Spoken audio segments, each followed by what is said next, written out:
අයිබෝන් ඔන්න ඉතින් මහතලා ටීවී මගේ කතාව වේදිකාවට ඔයා කාලයක් තිස්සේ බලන් හිටපු අපි අර කලින් කිව්ව ඔන්න ඒ හරි අපූර්ව චරිතය ගෙනාවා රයිට් ඉතින් මෙයා ගැන කියන්නට කලින් අපිට කියන්න ඕන දෙයක් තියෙනවා ඒ තමයි මේ පුද්ගලයෙකු අපි දන්නවා මේ ඉදුණාට පස්සේ මිනිස්සෙක් බහ තෝරනවා කියලා එකක් කරනවා ඉතින් බහ තෝරන වයසට ආවම සාමාන්‍යයෙන් අපි අපේ භාෂාව තමයි ඉගෙන ගන්නෙ නේද ඉතින් නමුත් බහ තෝරන වයසේදී හරියට ඔළුවට ගියේ නැතිවොත් එහෙම ජීවිතේම විදවන්නට සිද්ධ වෙනවා එක්තරා භාෂාවක් හරියට දැනගත්තේ නැත්නම් අද ලංකාවේ වුණත් රයිට් ඉතින් ඒ භාෂාව තමයි ඔයත් මමත් දන්න ඉංග්‍රීසි භාෂාව අපි දන්නවා ගොඩක් අය මේ වැඩසටහන ගොඩක් අය ඉංග්‍රීසි කිව්ව ගමන්ම ඇතම් විට බය වෙනවා අපි පොඩි දරුවෝ පවා බය වෙනවා හැබැයි මං අද ගෙනාව චරිතය අන්නේ බය හිතන ඉංග්‍රීසි භාෂාව හරි අපූර්වට ළමයින්ගේ වැඩිහිටියන්ගේ ඔළුවට දෙන්න පුළුවන් හරි අපූර්ව චරිතයක් තමයි අද අපේ වේදිකාවට ගෙනාවේ අයිබෝන් දනුකස අයිබෝන් ඉතින් දනුකස කොහොමද මේ දවස්වල තොරතුරු මේ දවස්වල ඉතින් ගොඩක් කාර්ය බහුලයි ඒ කියන්නේ අලුත් ප්‍රදේශයක පන්ති ආරම්භ කරලා තිනවා සාමාන්‍ය ටියුෂන් කරන ප්‍රදේශයෙන් පිට ඊට අමතරව රැකියාවේ කටයුතුත් එක්ක ඉතින් ලොකු කාර්ය බහුලතාවයකින් තමයි වැඩ කරන්නේ හිතවතුනි දනුකස අපි ගෙන්නවේ මේ නිකන් නෙමෙයි අපේ මහතලා ටීවී ක්‍රූ එක නිතරම Facebook බලනකොට එක්තරා ගුරුවරයෙක් ගැන අපට පොඩ්ඩක් හයිලයිට් වෙන්න පටන් ගත්තා. ඒ ගුරුවරයා හයිලයිට් වෙන්නේම මේ බැරිම ළමයි අති දක්ෂයන් බවට පත් වෙනවා. රයිට්? එතකොට මේකේ රහස අපි හෙව්වා මේ කවුද මේ මොකද්ද මේ රහස කියලා. ඒ හොයනකොට තමයි අපිට Facebook එකේ මෙන්න මේ සර්වර් අපිට හම්බෙන්නේ. මෙතුමා තමයි දනුක පෙරේරා. ඔබ දන්නව ඇති දනුක පෙරේරා සර් ගැන. මම හිතන්නේ නොදන්න කට්ටිය ඉන්න පුළුවන්. නමුත් මම හිතනවා අදින් පස්සේ දනුක පෙරේරා ගැන දැනගත යුතුමයි කියලා. මොකද ඉංග්‍රීසි භාෂාව කියන එක හිතුවතුනි හැම ළමයෙකුටම දෙන්න හැම ගුරුවරයෙකුටම අමාරුයි. නමුත් ඒක හරි අපූර්වට දරුවන්ට sannivedana කරන්න පුළුවන්. sannivedana කුසලතාවක් තියෙන හරි දක්ෂ ගුරුවරයෙක් තමයි දනුක පෙරේරා කියලා කියන්නේ. ඉතින් දනුක සර් දරුවෝ හොඳට ඉගෙන ගන්නවා. මම මේක දකිනවා. බැරි දරුවෝ එනවා පුළුවන් වෙලා යනවා. මම දකිනවා දනුකස අපි එළියේ මේ දරුවෝ ගැන අධ්‍යයනය කරනකොට සහ අපි වටපිට ගන්න තොරතුරුත් එක්ක දරුවෝ හරි බයයි ඉංග්‍රීසි වලට. දනුකසට මොකද හිතෙන්නේ? ඇයි දරුවෝ මෙහෙම වෙන්නේ? සහ ඔයාගේ මොකක්ද මේ දරුවා බැරි දරුවා පුළුවන් කරන්න තියෙන මේ මොකද්ද මේ රහස? පළවෙනි දේ අර මුලින් කිව්වා වගේ බහ තෝරනවා කියලා කියපුවකම මාත් පටන් ගන්න. දැන් අපි භාෂාවක් ගත්තොත් අපේ සිංහල භාෂාව අපි පොඩි දරුවෙක් ගත්තොත් මුලින්ම අවුරුදු 2-3ක් එයා භාෂාව අහන එක තමයි කරන්නේ. ඊට පස්සේ තමයි ඔය අවුරුදු 1මාරෙන් 2කින් පටන් ගන්න පොඩි වචන කියන්න. අවුරුදු 3දී 4දී ළමයි පටන් ගන්නවා පොඩ්ඩක් ලියන්න කියවන්න. සමහර අයට 5-6 වෙන්නත් පුළුවන් සමහර ළමයින්ට. අවුරුදු 5-6දී තමයි දරුවෝ ලියන්න කියවන්න පටන් ගන්න. ඉතින් සිංහල භාෂාව ගැන කිසිම කෙනෙකුට බයක් වාරි භාගික ලකුණු ගැන නෙමෙයි මම මේ කතා කරන්නේ භාෂාවක් විදිහට කිසිම කෙනෙක් බය නැහැ. ඉතින් හැබැයි ඉංග්‍රීසි භාෂාවට එහෙම නැත්නම් ඉංග්‍රීසි විෂය ගත්තොත් ගොඩාක් දරුවෝ බයක් තියෙනවා. ඒ බය ඇති වෙන්න ප්‍රධානම හේතුව තමයි ඔය මම කියපු රටාව භාෂාවක් ඉගෙන ගන්න රටාව සවන් දීම ඊට පස්සේ කතනය අවශ්‍ය නම් ලියවීම කියවීම. හැබැයි ඉංග්‍රීසි භාෂාව වෙලා තියෙන්නේ දැන් මම ඔය කිව්ව කතාව සිදු වෙන්න යන්නේ අවුරුදු 7ක විතර කාලයක්නේ. මම කිව්වේ ඒ මූලික කාරණා ටික.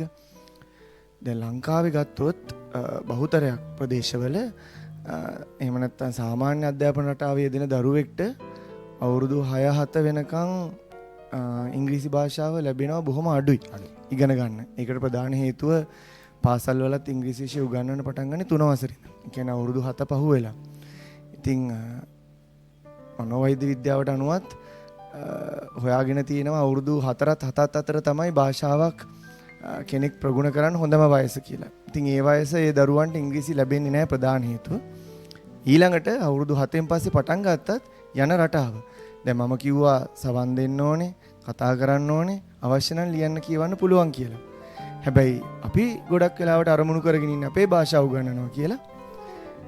අපි මුලින්ම කරන්නේ ලියන්න දෙනවා ඊට පස්සේ ටිකක් කියවන්න දෙනවා කතා කරනවා කියලා කටපාඩමින් කියන්න උත්සාහ කරනවා සවන් දීම කියන අංශය සිද්ධ වෙන්නෙම නැහැ.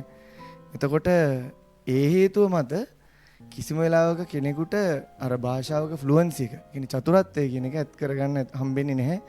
මොකද භාෂාවක් හොඳට පුළුවන් වෙන්න නම් අර යන්න ඕන රටාවට තනිකර ප්‍රතිවිරුද්ධ රටාවෙන් තමයි ලංකාවේ අධ්‍යාපන ක්‍රමය සිද්ධ වෙන්නේ. ඉතින් ඒ ක්‍රමයට යන දරුවන්ට ඉතින් මේක බොහොම නීරස විෂයක් බවට පත් වෙන කාලයක් යද්දී. ඒක තමයි හේතුව. දනකොස අපි මටත් මතකයි විශේෂයෙන්ම උසස් පෙළදී ගැටලුවක් එනවා මේ A-level ක්ලාස් එකේදී මේ ඔබත් එක කියනවා ඇති මේ බලන කවුරු හරි වුණත් මේ ඉංග්‍රීසි ගුරුවරයා එනකොට නිකන් අපි පොඩි ජෝක් එකක් වගේ එක දකින්නවා නිකන් මේ ඉංග්‍රීසි ඕනේ නැහැ වගේ එකක් අපිට තේරෙනවා. දනකොස ලොකු ප්‍රශ්නයක් මේක. ඒ කියන්නේ A-level වලදී ගොඩක් වෙලාවට විශේෂයෙන් මම හිතන්නේ දනකොස A-level maths කරේ අපි ඉදිරියට කතා කරමු. A-level maths bio වගේ කරන ක්ලාසස් වල මේ සාමාන්‍යයෙන් ඉංග්‍රීසි කියන දේ ඕනේ නැහැ. ඒක නිකන් අවශ්‍ය නැහැ. වාගේ පොඩි එනවා. ඒක නිකන් ඒක කට් කරන එක හරි ෂෝක් වැඩක් වාගේ වෙලා තියෙනවා ස්කූල් වල. සර් මොකද්ද මේකේ අදහස? පළවෙනියෙන් කියනෝනේ ඉතින් මාත් කරේ ඕකම තමයි.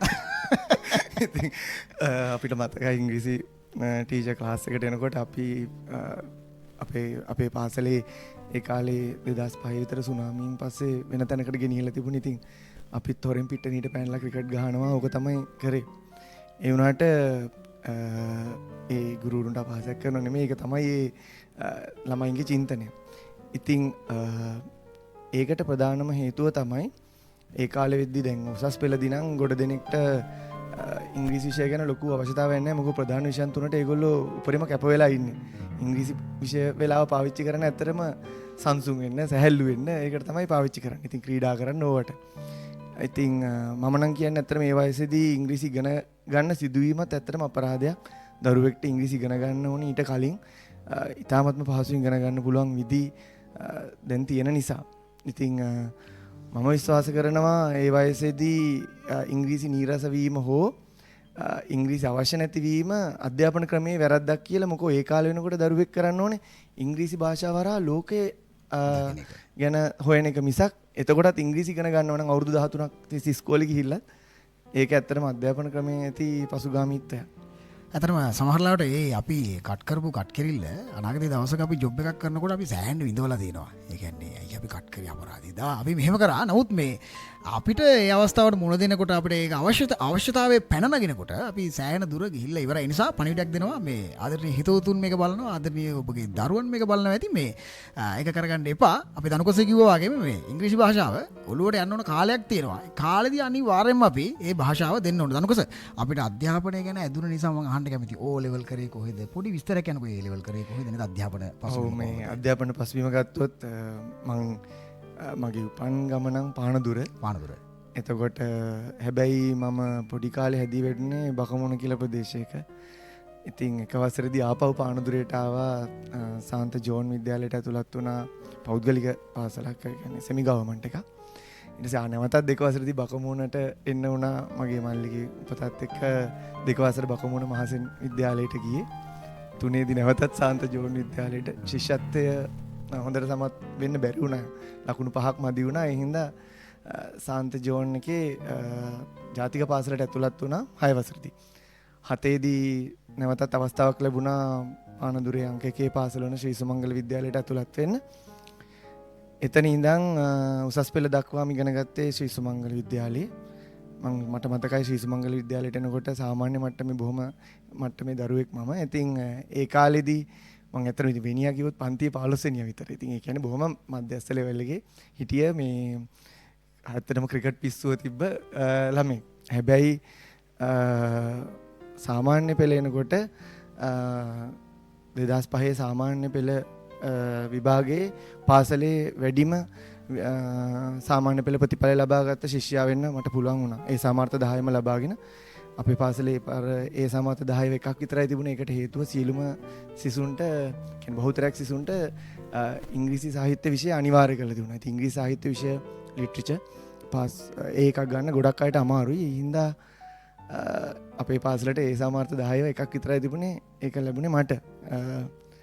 ඒ 10. ඉතින් ඊට පස්සේ ඒ අවුරුදු වල ත්‍යාගපදානෝත්සවවල ඉස්කෝලේ ඉංග්‍රීසි විෂය, ඉංග්‍රීසි සාහිත්‍ය විෂය සියල්ලටම සම්මාන ලබා ගන්නත් පුළුවන් වුණා.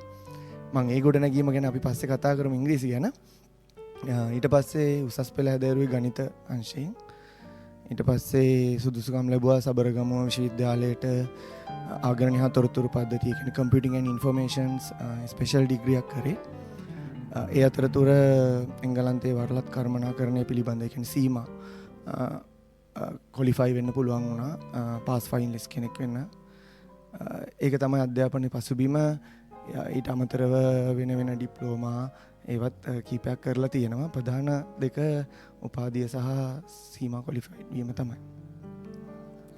ගැන මම හිතන්නේ ඔබට අධ්‍යාපන පසුබිම ගැන ලොකු අවබෝධයක් එන්න ඇති කියලා මම හිතනවා.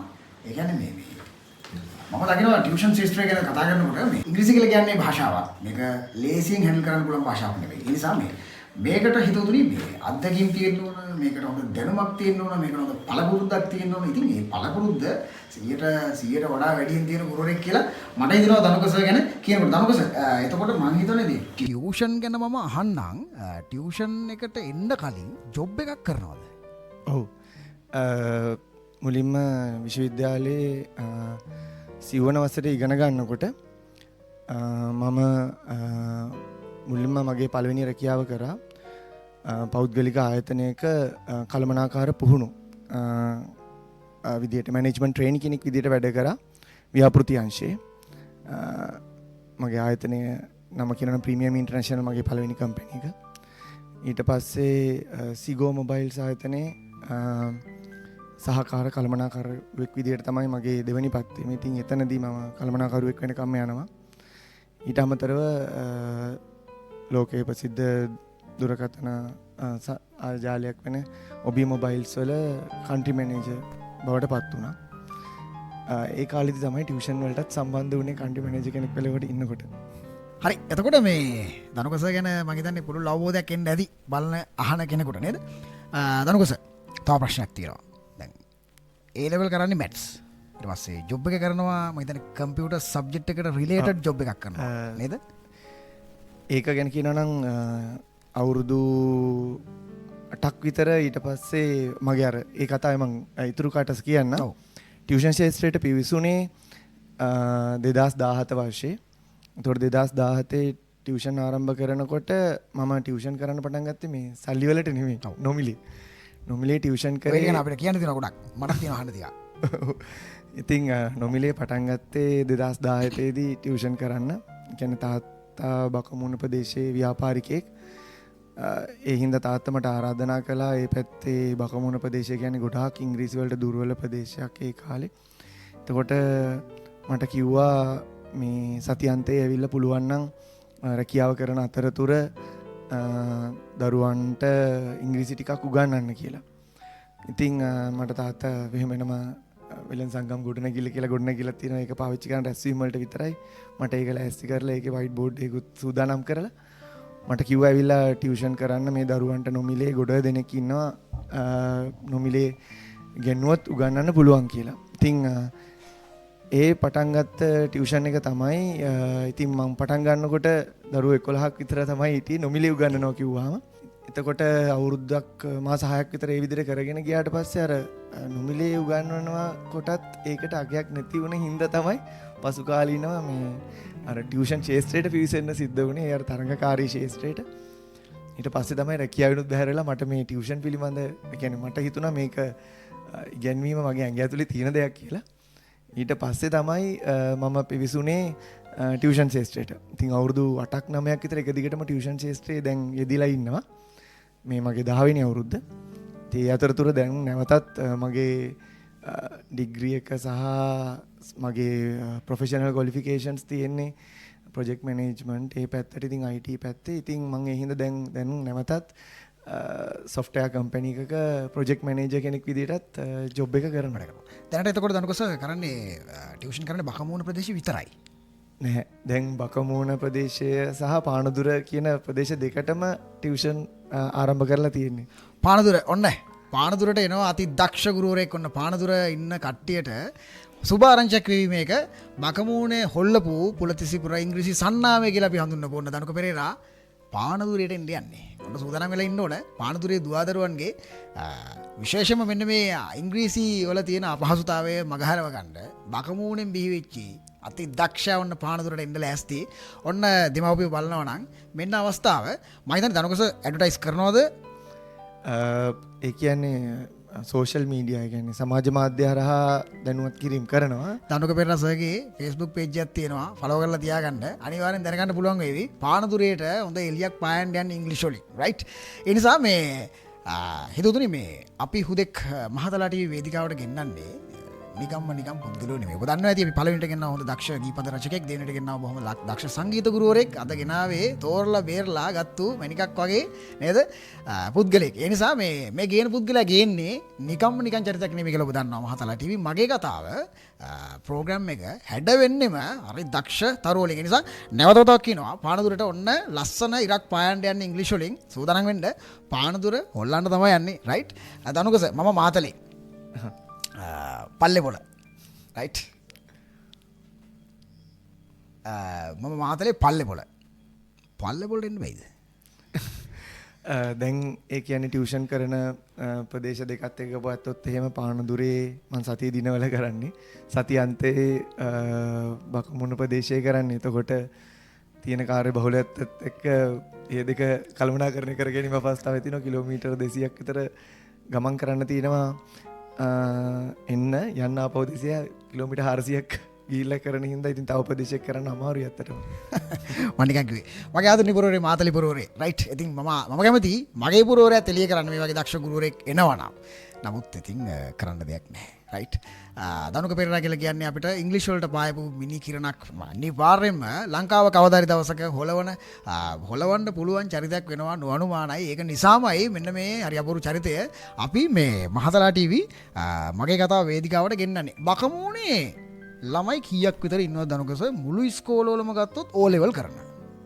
ඒක කියන්නේ බකමූණ කියලා කියන්නේ දැන් ඇලහැර අධ්‍යාපන කොට්ටාශයට තමයි මේක අයිති වෙනවට බකමූණ කියන ප්‍රදේශයට ගත්තොත් ඒ කියන්නේ අපි ගත්තොත් බකමුණට ටියුෂන් එන දරුවෝ සහ ඉගෙන ගන්න දරුවෝ ප්‍රමාණය යවට පාසල් වල එකවරකට සාමාන්‍ය පෙළ ලියන සිසුන් 500ක් 550ක් අතර ප්‍රමාණයක් ඉන්නවා. 500යි. දනුකසගේ ක්ලාස් එකේ කී දෙනෙක් ඉන්නවද? සාමාන්‍යයෙන් 60 දෙනෙක් වගේ තමයි සාමාන්‍ය යන්නේ පන්තියක. 500න් 60යි. හිතෙන්න පුළුවන් නේද නිකන් මේ අයියෝ 500න් 60ක් තියාගෙන මේ කෑ ගහන්නේ වයි එකක්. 500න් 60 ගැන නෙමෙයි මේ කියන්නේ ඒ 60 ප්‍රතිඵල ගැන තමයි මේ කියන්නේ. රයිට්. 500න් 60යි තමයි එන්නේ. නමුත් මන් දන්නවා දනුකස ඒ එන්නේ ඉගෙන ගන්න ඕන කට්ටිය. ඔව්. ඉතින් ප්‍රදේශයේ ගත්තොත් එහෙම අපේ ඔය අවට පාසල් ඔක්කොගෙම ඒ සාමාර්ථ 30ක් වගේ තමයි ඉතින් වාර්තා වෙන්නේ. මට එහෙම කියලා බෑ. මට කියන්න තියෙනවා හිතුතුනි මේ ඒ සාමාර්ථ වැස්සක් වස්සවන හරි අපුරු ගුරුවරයෙක්. වසර 10ක ටියුෂන් එක කවදාකවත් මේ වගේ නිකමට රැඳෙන්න බෑ කාටවත්. ඔබ දන්නවා ඕනම ටියුෂන් ශාස්ත්‍රයක ප්‍රවීණෙක් නොවෙන්න, ඒ කියන්නේ දක්ෂෙක් නොවෙන්න වසර කීපයක් තමයි ඉන්න පුළුවන්. එහෙම නැත්නම් ඌ අනිවාර්යයෙන්ම ෆීල්ඩ් එකෙන් අයින් වෙනවාමයි. වසර 10ක අත්දැකීම් තියෙනවා කියලා කියනවා. කෙටියෙන් කියමු දනුකස පහුගිය වසර කොහොමද මේ වසර නේද මේ සැරේ ප්‍රතිඵල ආවා. මම හිතන්නේ දැන් අපි සතියක් කලින් නේද සති දෙකකට කලින් ප්‍රතිඵල ආවා. සති දෙකකට කලින් ප්‍රතිඵල ආවා. ඒ ප්‍රතිඵල ගැන මට අහන්න ඕන. ඊට කලින් අවුරුදු වල ප්‍රතිඵල ගැන අහන්න ඕන. මොකද මම අපි සර්ගේ ප්‍රතිඵල අපේ මහතලා ටීවී ක්‍රූ එක බැලුවා. ඉතින් ක්‍රූ එක බැලුවට වැඩක් නැහැ. අද ප්‍රෝග්‍රෑම් එක කරා මුළු ලංකාවටම කියන්න ඕන. ලෝකෙටම කියන්න ඕන. ඔව්. මුලින්ම කියන්න ඕනේ මේ වසරේ ප්‍රතිඵල වල ගත්තොත් දරුවෝ 58 දෙනෙක් මගේ පන්තියෙන් බකමුණ ප්‍රදේශ විභාගයට ගියා. එයින් දරුවන් 25 දෙනෙකුට ඒ සාමාර්ථ තියෙනවා. 15 දෙනෙකුට B සාමාර්ථ තියෙනවා. ඉතින් C සාමාර්ථ සහ S සාමාර්ථ තියෙන දරුවොත් ඉන්නවා කීප දෙනෙක්. ඉතින් ඊට පෙර වසරේ ගත්තොත් දරුවෝ 64 දෙනෙක් විභාගයට ගියා. ඒ 64 දෙනාගෙන් 26 දෙනෙකුට A තියෙනවා. 18 දෙනෙකුට B තිබුණා. ඊට අමතරව C සාමාර්ථ S සාමාර්ථත් බෙදලා කියලා තිබුණා. ඉතින් මොනවා වුණත් අපි ඉන්න ප්‍රදේශයත් එක්ක W සාමාර්ථයක් අවුරුදු දෙකේම එක ගානෙත් තිබුණා. ඉතින් අපිට එහෙම ඒකත් සිද්ධ වෙනවා කියලා කියන්න ඕන. මොකෝ ප්‍රදේශය ගත්තොත් සාමාන්‍යයෙන් 50%ක විතර වැඩි ප්‍රතිශතයක් දරුවෝ විභාගය අසමත් වෙනවා. අතර මීටත් වඩා වැඩි ප්‍රතිශතයක් ඉංග්‍රීසි අසමත් වෙන ප්‍රදේශයක්. ඒ වගේ ප්‍රදේශයක තමයි අපි පන්ති කරන්නේ. ඉතින් බොහොම අඩු පහසුකම් යටතේ තමයි දරුවෝ ඉගෙන ගන්න. ගොඩාක් පාසල් වල ඉංග්‍රීසි ගුරුවරු නැහැ. පහ වසරෙන් පස්සේ දරුවෝ අපේ පන්ති එනකොට ගොඩ දෙනෙක්ට ඉංග්‍රීසි අකුරක්වත් ලියන්න බෑ, කියවන්න බෑ. එහෙම තියෙන දරුවෝන්ගෙන් තමයි අපි මේ ප්‍රතිඵල නිර්මාණය කරන්නේ. දරුවස මට අහන්න ඕන පොඩි කතාවක් තියෙනවා. මම දැක්කා මේ එක දරුවෙක්ගේ මම මේ වීඩියෝ එක ප්ලේ කරනවා දැන්. මේ අපි මේ කතාව චුට්ටකට පුෂ් කරලා ඔන්න මම වීඩියෝ එක ප්ලේ කරනවා. එක දරුවෙක්ගේ කතාවක් තියෙනවා. මේ දරුවගේ මේ කතාව චුට්ටක් අහන්න.